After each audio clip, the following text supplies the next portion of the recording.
بسم اللہ الرحمن الرحیم۔ ایران کا بادشاہ بہت دنوں سے پریشان تھا۔ یوں تو ہر طرف خوشحالی کا دور تھا، مگر بادشاہ کی پریشانی کی وجہ اس کی ایک لوتی بیٹی تھی۔ ہر باپ کی طرح بادشاہ بھی بیٹی کی شادی کر کے اپنے فرض کو پورا کرنا چاہتا تھا، لیکن شہزادی نے بھی ایک اعلان کر رکھا تھا، جو شخص شہزادی کے 3 سوالوں کے جواب دے گا، شہزادی اسی سے شادی کرے گی۔ آس پاس کے ریاستوں کے کئی شہزادے آئے، مگر سب کے سب ناکام لوٹے۔ اس ملک میں ایک نوجوان رہتا تھا جس کا نام اعظم تھا۔ اس نے اپنے والد سے کہا کہ وہ بھی اپنی قسمت آزمانا چاہتا ہے۔ اعظم کے والد ایک عالم تھے، وہ برسوں سے لوگوں میں علم کی روشنی بانٹ رہے تھے۔ ملک فارس کا وزیر اعظم، بڑے بڑے دربار اور شہر کے قاضی بھی ان کے شاگرد تھے۔ باپ نے بیٹے کی خواہش دیکھی تو بولے، بیٹا اگر تم ناکام لوٹے تو تمہارا کچھ نہیں جائے گا، مگر لوگ کہیں گے کہ ایک عالم کا بیٹا ناکام ہو گیا۔ اعظم اپنے والد سے کہنے لگا، بابا بڑے بڑے شہزادے لوٹ گئے، اگر میں ناکام ہو بھی گیا تو کیا ہوا، یہ تو ایک مقابلہ ہے، چاہے جو بھی جیتے شاید وہ خوش نصیب میں ہو جاؤں۔ آخر باپ کو بیٹے کی ضد ماننی پڑ گئی۔ اعظم خوشی خوشی محل کی طرف چل پڑا۔ شہر بھر میں یہ خبر جنگل کی آگ کی طرح پھیل گئی۔ مقرر وقت پر محل لوگوں سے کھچا کھچ بھرا ہوا تھا۔ بادشاہ تخت پر بیٹھا تھا، ملکہ عالیہ بھی محل میں موجود تھی، وزیر، حمید، درباری اور عوام سب دربار میں موجود تھے۔ آخر شہزادی نے اپنا پہلا سوال کر ڈالا۔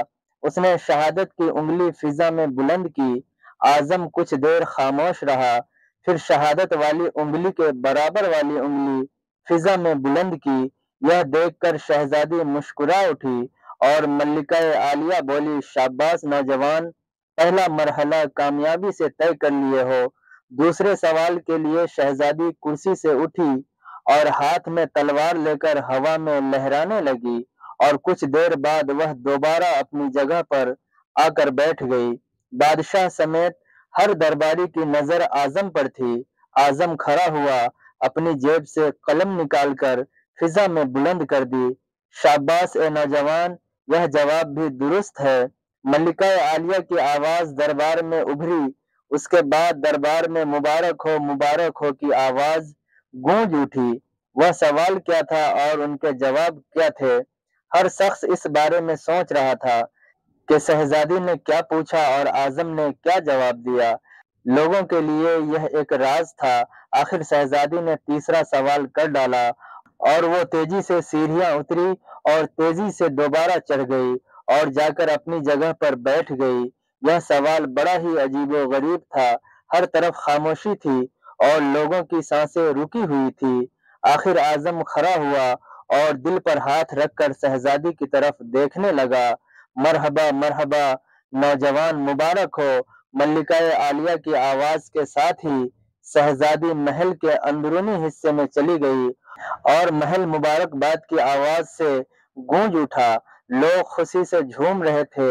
اعظم دل ہی دل میں اللہ کا شکر ادا کر رہا تھا جس نے اسے یہ اعزاز بخشا۔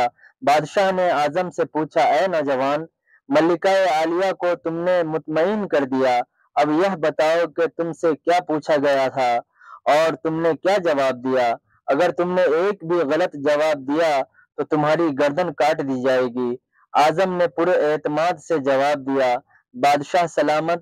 شہزادی نے انگلی کھڑی کر کے پوچھا تھا کہ کیا تم اللہ کو ایک مانتے ہو؟ میں نے دوسری انگلی کھڑی کر کے جواب دیا، اللہ اور اس کے رسول صلی اللہ علیہ وسلم پر ایمان اٹل ہے۔ بہت خوب، بادشاہ نے مسکرا کر کہا۔ اعظم نے کہا، اس کے بعد شہزادی نے تلوار اٹھا کر کہا تھا کہ تلوار سے بھی کچھ بڑا ہتھیار ہے۔ میں نے جواب دیا کہ ہاں، قلم کا وار تلوار کے وار سے زیادہ بڑا ہوتا ہے۔ ماشاء اللہ نوجوان، تم نے ہمارا دل جیت لیا، ثابت کر دیا کہ جل و جلال کی علم کے آگے کوئی حیثیت نہیں۔ لیکن یہ بتاؤ تیسرا سوال کیا تھا؟ بادشاہ نے حوصلہ افزائی کرتے ہوئے پوچھا۔ اعظم نے آسمان کی طرف دیکھا اور کہا، بادشاہ سلامت،